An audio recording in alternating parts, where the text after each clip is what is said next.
चलो बच्चों, तो आज हम लोग मैथ्स में चैप्टर नंबर 12 कंटिन्यू करें, जिसका नाम है हेरोन्स फार्मूला। देखो, कल हमने हेरोन्स फार्मूला का इंट्रोडक्शन समझा था ना, कि हेरोन्स फार्मूला कब यूज होती है, जब भी कोई ट्राइंगल का एरिया हमें फाइंड करना हो। फिर वो ट्राइंगल कोई भी तरह का हो, भले वो राइट एंगल ट्राइंगल हो, इक्विलेटरल ट्राइंगल हो, या कोई अदर नॉर्मल ट्राइंगल हो। कोई भी ट्राइंगल का एरिया अगर हमें फाइंड करना है, तो उसके लिए हेरोन्स फार्मूला से वो एरिया ढूंढ सकते हैं। जिसमें कल हमने एक्सरसाइज 12.1 में पहला क्वेश्चन देखा था, सिर्फ फर्स्ट क्वेश्चन कंप्लीट किया था ना हमने फॉर्मूला के साथ। अब ऐसे ही हम एक्सरसाइज 12.1 में अब क्वेश्चन नंबर 2 देखें।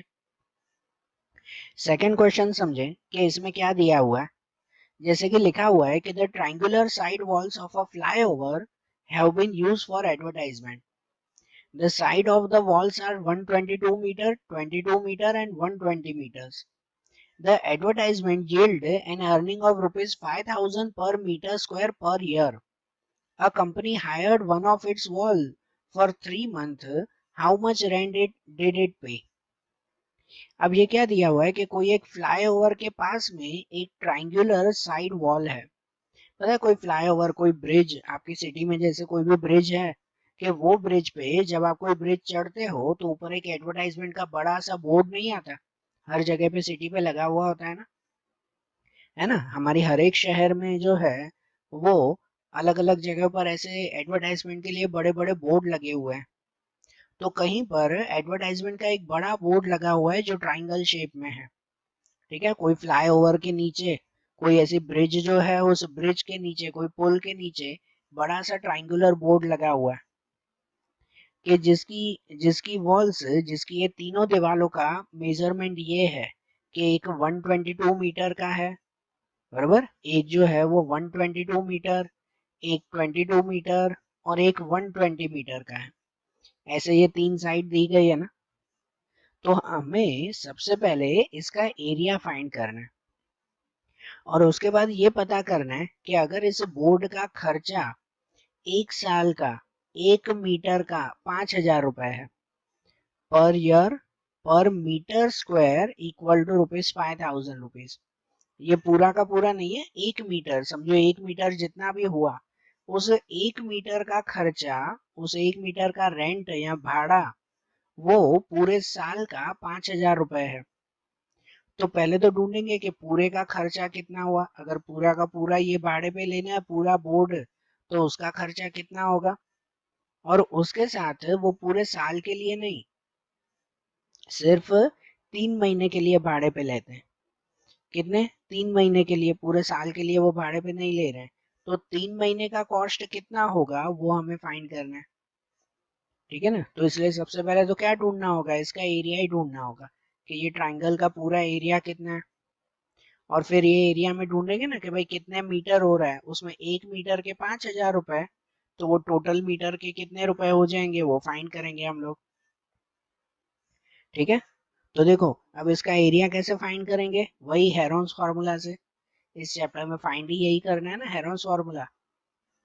तो देखो, इसमें हेरोन्स फार्मूला से जो फाइंड करें, तो उसके लिए सबसे पहले हमें ये चार चीजें चाहिए होती है, ए बी सी और एस, बराबर।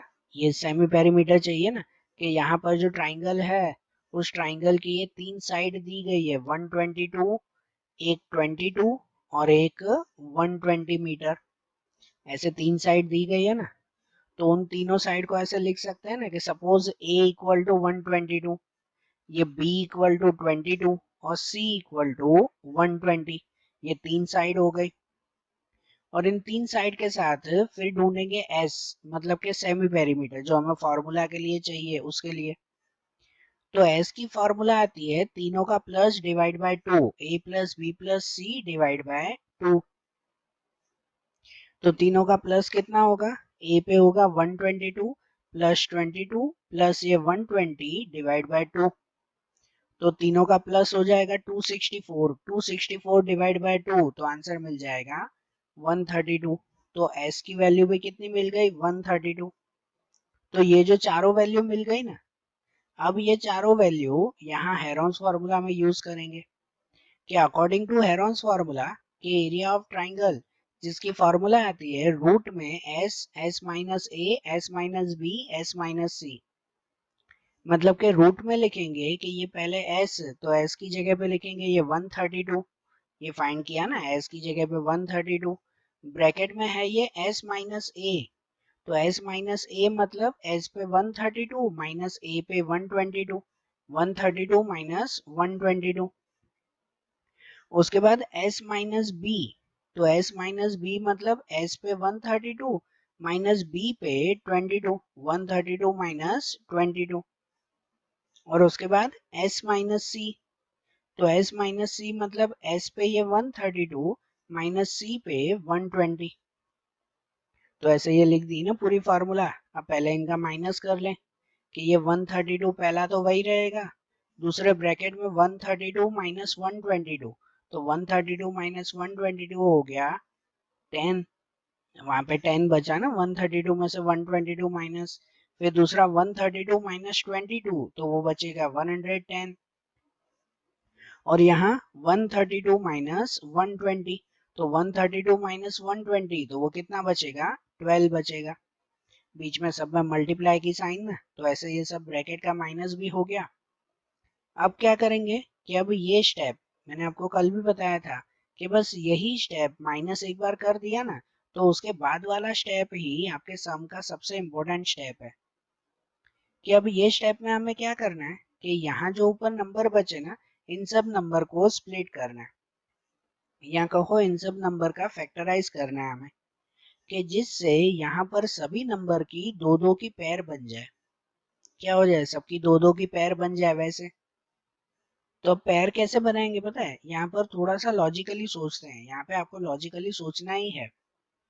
कि जैसे देखो यहाँ पे छोटे नंबर है ना, उन छोटे नंबर से ट्राई करते हैं कि किसके साथ पेयर बन रही है।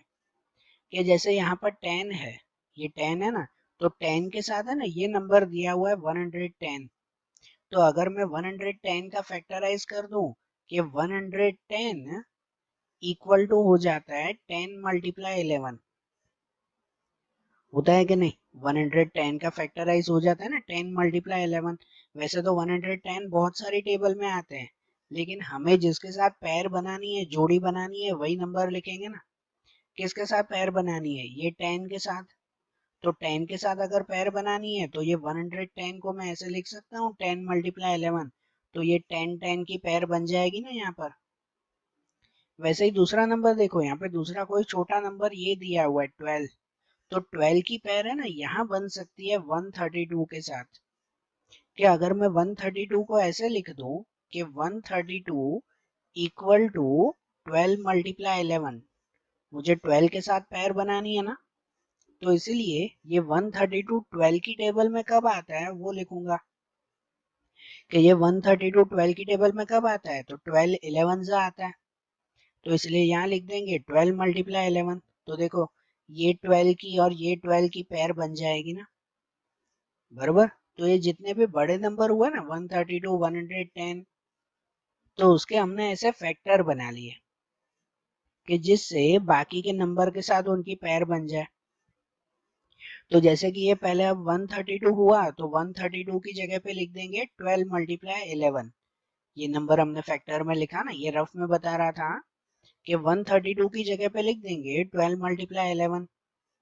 ओके, फिर ये जो पहला नंबर 10 है उसे 10 ही रहने देंगे, ये 10 तो वही रहने देना, छोटा नंबर है उसे वैसे ही।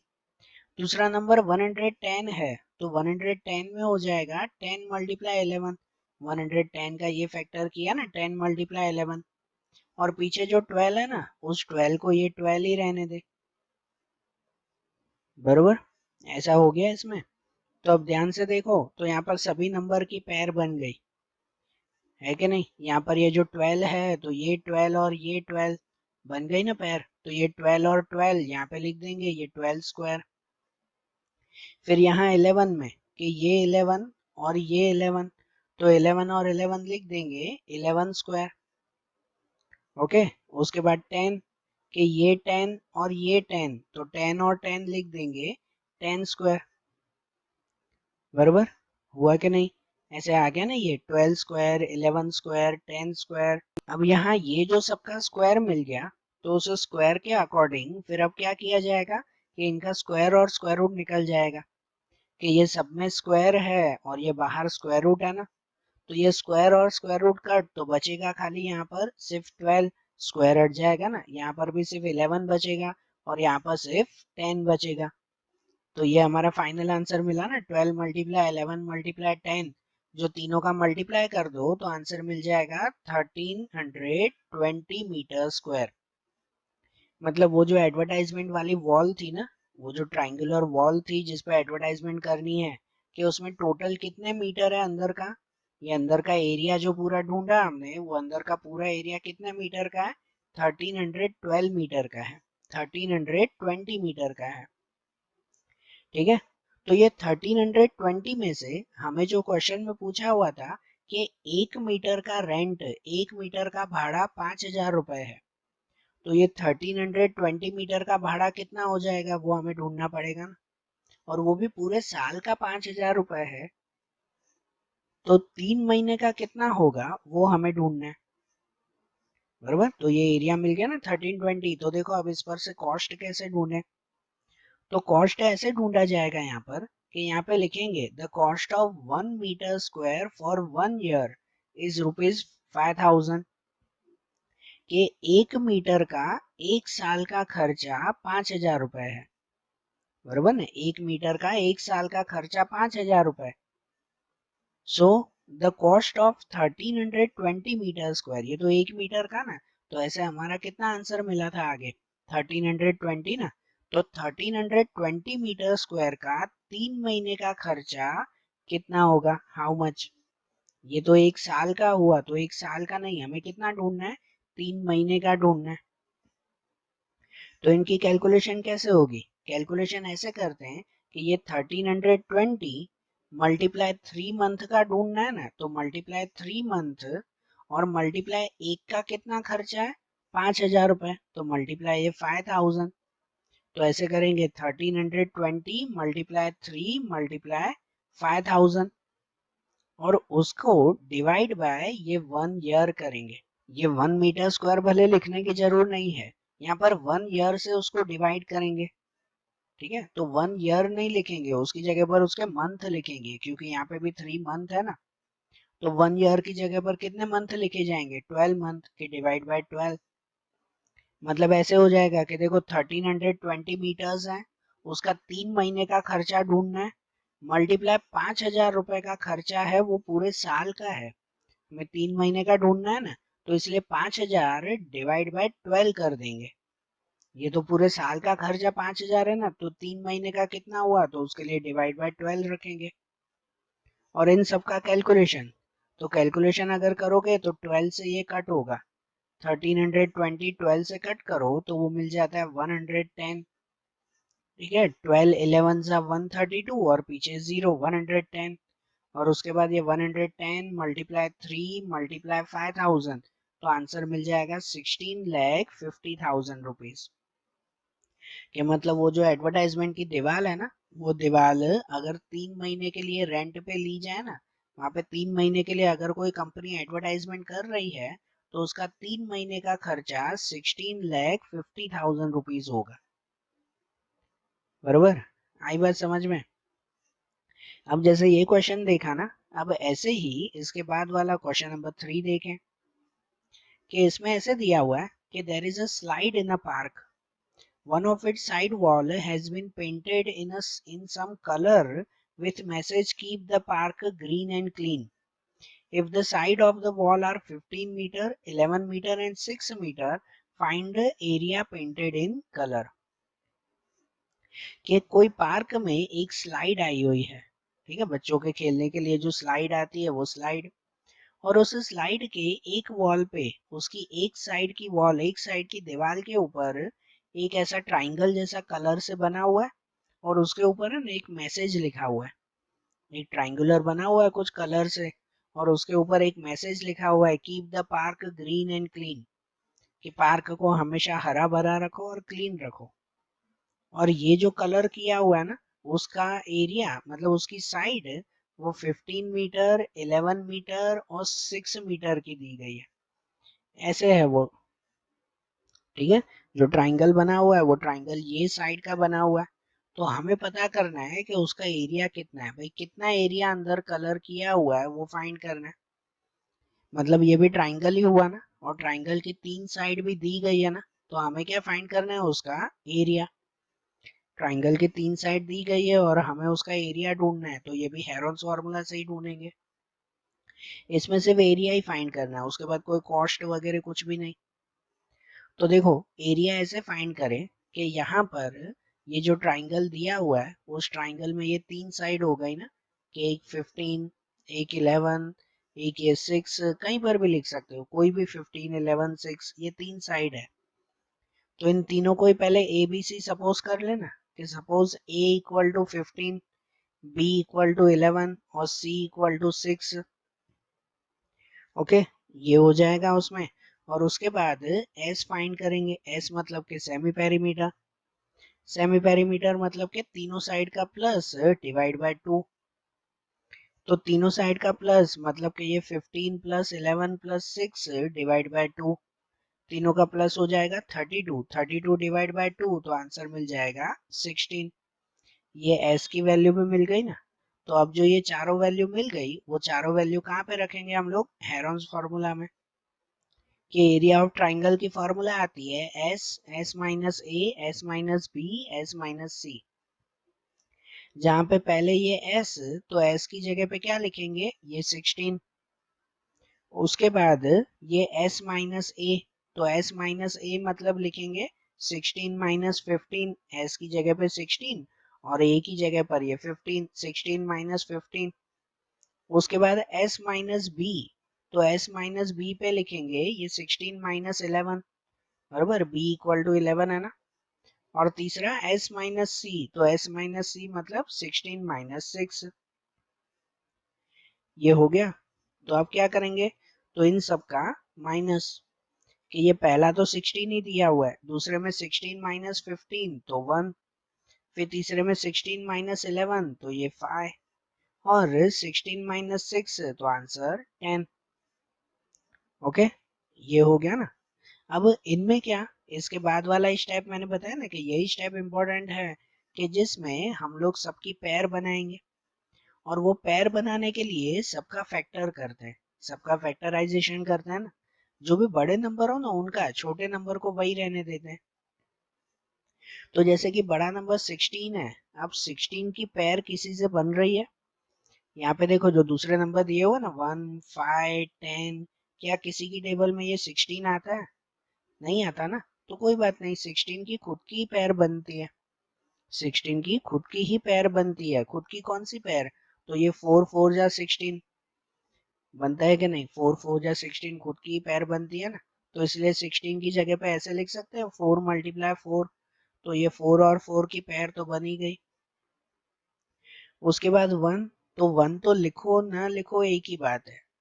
ठीक है, 1 की किसी से भी पैर बनेगी ही नहीं, और उसे लिखने की भी जरूरत नहीं है। कि यहाँ पे सिर्फ लिख भी दो 1, तो नेक्स्ट स्टेप में उसकी कोई जरूरत नहीं पड़ेगी, उसकी कोई पैर नहीं बनेगी। उसके बाद 5, तो 5 का तो कोई फैक्टर नहीं होगा ना, तो उसे भी 5 ही रहने देंगे। और उसके बाद 10, ये बड़ा नंबर अगर दिया हुआ है 10, तो 10 का फैक्टराइज करो, और किसी से पैर बन रही है क्या, तो यहाँ 5 से पैर बनेगी ना। तो इसलिए 10 की जगह पे ऐसे लिख सकते हैं 5 2 जा, बरोबर। ये लॉजिकली लिख देंगे ना कि 10 की जगह पर ये 5 2 जा, के जिससे ये 5 5 की पैर भी बन जाए। तो अब देखो, ये सबका फैक्टराइज हो गया ना, तो अब जिसकी पैर बन रही है वो पैर में बना के लिखो, जिसकी नहीं बन रही है उसको ऐसे ही लिख दो। कि जैसे यहाँ पर 4 और 4 की पेयर बन रही है, 4 4 टू टाइम्स है, तो उसको 4 स्क्वायर ऐसे लिख सकता है ना, 4 स्क्वायर। वैसे ही यहाँ पे देखो, ये 5 5 भी टू टाइम्स आ रहा है, तो अगर ये 5 5 टू टाइम्स आ रहा है, तो इसको भी लिख सकते हैं ये 5 स्क्वायर। फिर ये 1 तो लिखने की जरूर नहीं है, 1 भले ना लिखें वो भी चलेगा, 1 लिखने की जरूर नहीं। और पीछे क्या दिया हुआ है, 2 दिया हुआ है, तो 2 लिख देना, बराबर ना। 2 दिया हुआ है, उसकी किसी के भी साथ पैर नहीं बन रही है, तो उसको ऐसे ही लिख दो खाली 2। तो अब जिसकी पैर बनी ना, जिसके ऊपर ये स्क्वायर किया ना, तो उसको स्क्वायर रूट से बाहर निकाल दो, ये स्क्वायर और स्क्वायर रूट कट हो जाएगा। और जिसकी पैर नहीं बनी, जिसका स्क्वायर नहीं किया, तो उसे स्क्वायर रूट के अंदर ही लिखो। मतलब ऐसे हो जाएगा, ये 4 स्क्वायर है ना, तो उसका स्क्वायर स्क्वायर रूट कट, खाली 4 बचेगा। यहाँ पे 5 स्क्वायर है, तो उसका भी square and square root cut, तो खाली 5 बचेगा। और यहाँ बचेगा उसका √2। यहाँ क्या आएगा उसमें, √2 आएगा फिर।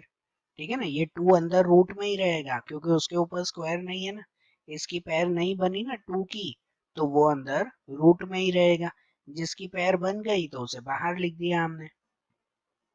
तो अब जो बाहर लिख दिया तो उसका आंसर लिख दें कि ये 4 मल्टीप्लाई 5, तो 4 मल्टीप्लाई 5 कितना हो जाएगा, 20। 20 एंड √2, ये तो रूट में ही रहेगा ना 2, तो 20 √2 मीटर स्क्वायर, कि ये हमारा आंसर हुआ। बराबर, क्या मिल गया आंसर इसमें, 20 √2 मीटर स्क्वायर। ये एरिया मिल गया ना, कि वहां जो स्लाइड के पास में जो ये ट्राइंगल बना हुआ था, इसका एरिया, इसके अंदर का ये पूरा पार्ट वो कितना है, 20 √2 मीटर स्क्वायर। समझ आई बात। अब हेरोन्स फार्मूला क्लियर हो रही है ना कैसे करना है। तो आज जैसे हमने ये सम्स देखे ना, अब ऐसे ही इनके दूसरे क्वेश्चंस हम लोग अगले वीडियोस में देखेंगे। Okay, thank you.